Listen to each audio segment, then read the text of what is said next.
Now आपका जो example 3.2 है करंट इलेक्ट्रिसिटी से, ये आपका अभी हमने जो क्वेश्चन किया 3.1 जिसमें ड्यूटी वेलोसिटी आपकी 1.1 मीटर 1.1 इंटू 10⁻³ मीटर पर second I.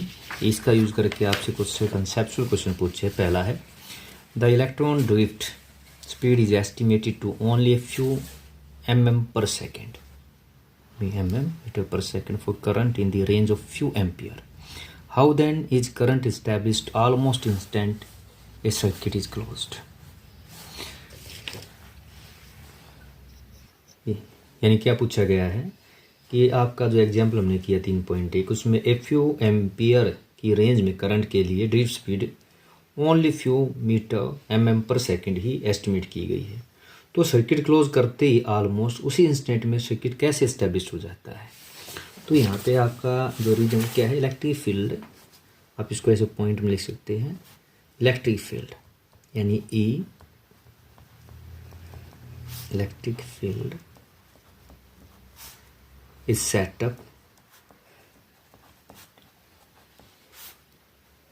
Through out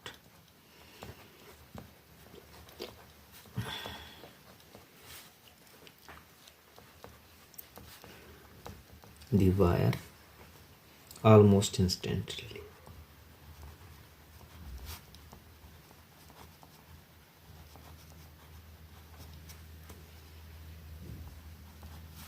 Electrons already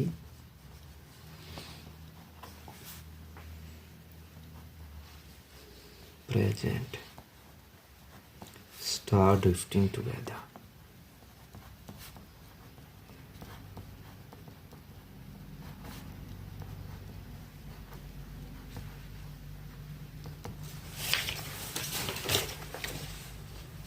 यानी जो आपके कंडक्शन इलेक्ट्रॉन की ड्रिफ्ट वेलोसिटी डायरेक्शन है वो इलेक्ट्रिक फील्ड की डायरेक्शन के अपोजिट होती है।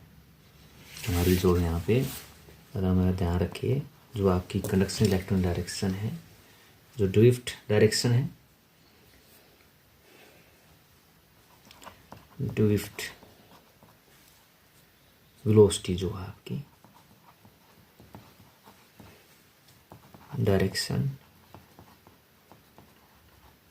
वो बिल्कुल क्या है, अपोजिट है।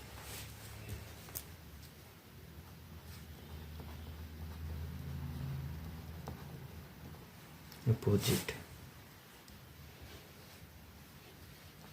टू इलेक्ट्रिक फील्ड डायरेक्शन, और नहीं देते इलेक्ट्रिक फील्ड डायरेक्शन।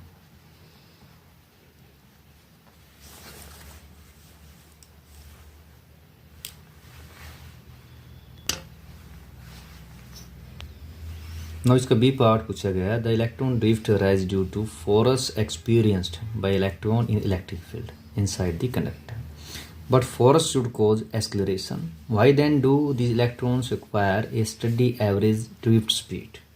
यानी क्वेश्चन क्या है, किसी कंडक्टर के अंदर इलेक्ट्रिक फील्ड में इलेक्ट्रॉन से एक्सपीरियंस की गई फोर्स के कारण इलेक्ट्रॉन ड्रिफ्ट अराइज होता है, बट फोर्स से एक्सलेरेशन होना चाहिए।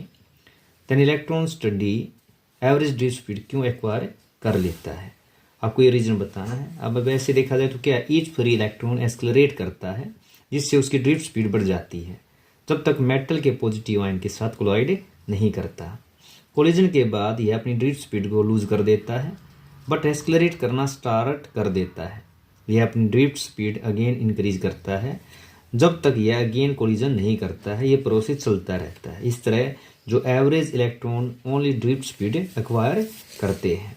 तो अगर हम इसका पॉइंट टू पॉइंट लिखें,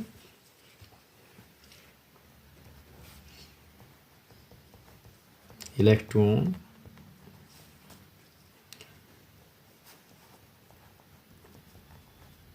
collide frequently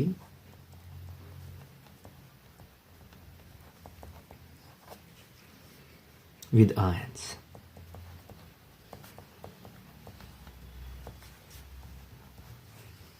Acceleration between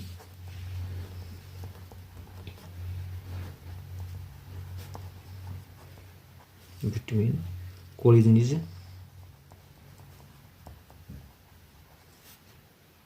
is balanced.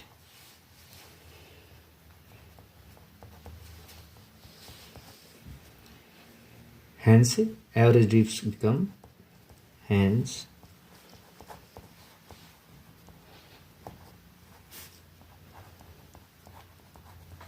drift speed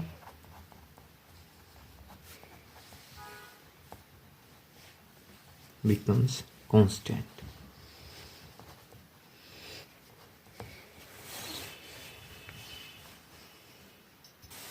C part है if the electron drift speed is so small and electron charge is small, how can we still obtain large amount of current in a conductor? यानी इसका मतलब क्या है, drift electron speed ये कहता है बहुत स्मॉल है और इलेक्ट्रॉन का चार्ज भी बहुत स्मॉल है, हम किसी कंडक्टर में करंट का लार्ज अमाउंट को कैसे ऑब्टेन कर सकते हैं? तो आपका सिंपल सा आंसर है simply because electron number density क्या होती है, इनॉर्मस होती है, बहुत ज़्यादा इलेक्ट्रॉन की संख्या होती है। तो आपका जो आंसर है very large number of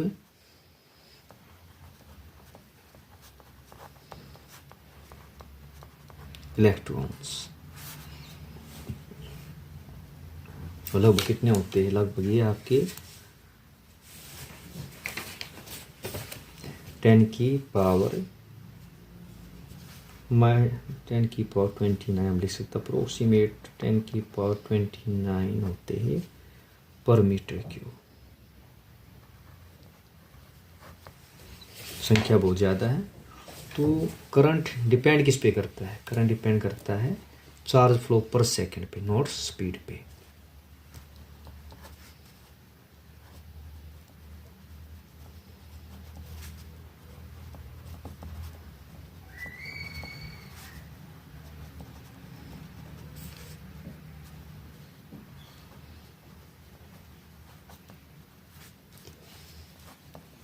flow per second, not speed alone. Now next जो पूछा गया है वो क्या है आपका, when electron drift in a metal from lower to high potential does it mean that all free electrons of metal are moving in same direction? यानी पूछा क्या है, जब किसी मेटल में इलेक्ट्रॉन्स लोअर पोटेंशियल से हायर पोटेंशियल की तरफ ड्रिफ्ट करते हैं तो क्या इसका मतलब ये है कि जो मेटल के सभी इलेक्ट्रॉन सेम डायरेक्शन में मूव कर रहे हैं? तो आंसर हमारा नो।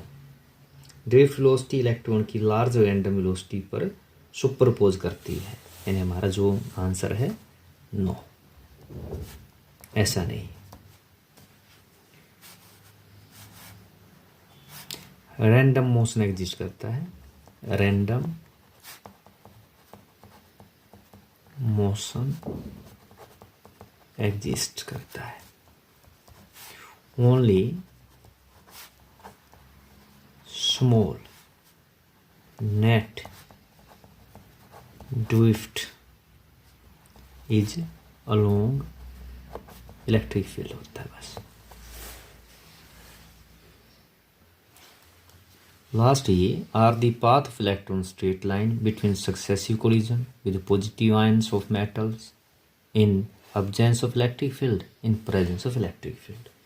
क्वेश्चन क्या है कि सक्सेसिव कोलिजन मेटल के साथ पॉजिटिव आयन के साथ जब इलेक्ट्रॉन के पाथ में इलेक्ट्रिक फील्ड के अब्जेंस में और इलेक्ट्रिक फील्ड की प्रेजेंस में जो आपका फील्ड कैसा होता है, लाइंस कैसी होती हैं?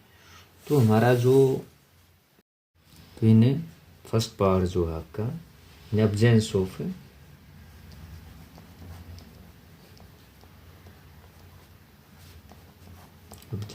Electric field,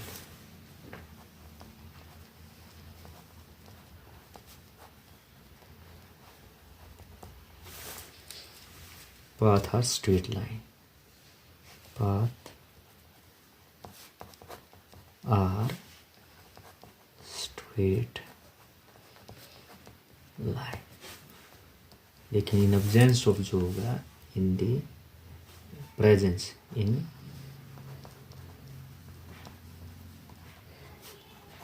presence of electric field, इसको हम ए से दिखा सकते हैं। जो आपकी पाथ और जनरल कॉर्ड होता है।